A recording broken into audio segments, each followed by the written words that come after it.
How you doing, Coach? You were able to force 22 turnovers, and 6 out of those 22 turnovers were shot clock violations.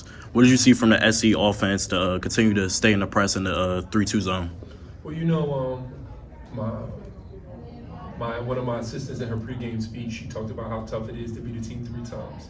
But the only good thing about seeing a team 2 times and going into a third is generally you got a feel for their offense. So today I think was the lowest scoring game we've had against them in our gym. I think they might have scored 45.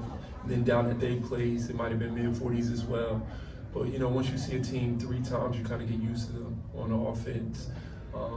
And we do a pretty good job in our zone. How you doing, Coach? In the second half, it was a lot going on, very emotional, from the ejection from the opposing head coach to some scuffles here and there. How did you keep your team focused to keep the lead and stay in the game? Well, I think when our lead went down to 8, you see everybody twice. It wasn't like that before. You might see everybody in the South one time, everybody in the North twice. So now that we're seeing everybody 2 times every year, it's going to be a lot more banter and a lot more talking. And we gotta control our emotions. When we can control our emotions, we're a really good group.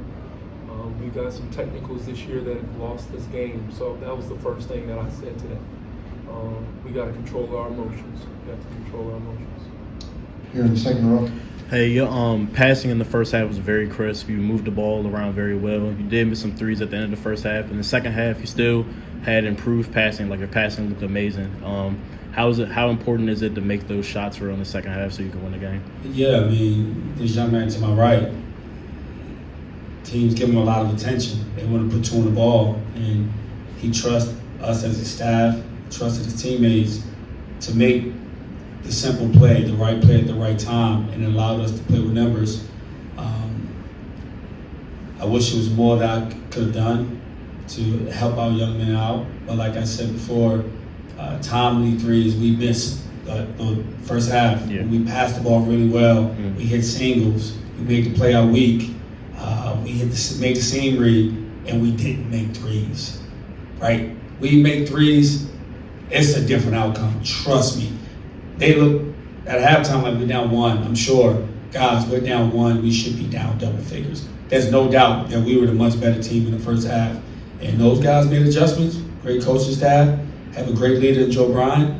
And we stopped guarding in the second half. But it's going to go back to timely threes. We make those threes, it's a different game. Completely different game.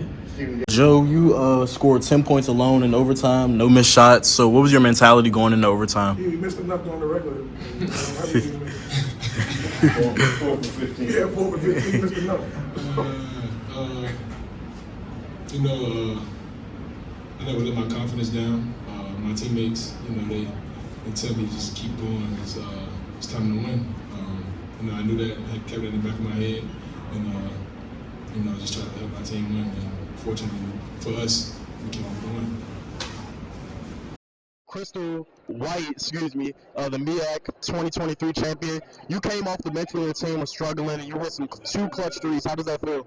It felt good. It felt good to just get in the rhythm and flow of the game early and just knock down my shots that my team needed me to. How do you feel to be a champion? Oh, it feels great. I'm already a one-time champion at my other school. It just felt good to get in here as well because I'm Spartan all the way, Spartan Nation all the way. All right, then go enjoy the rest of your time with your team.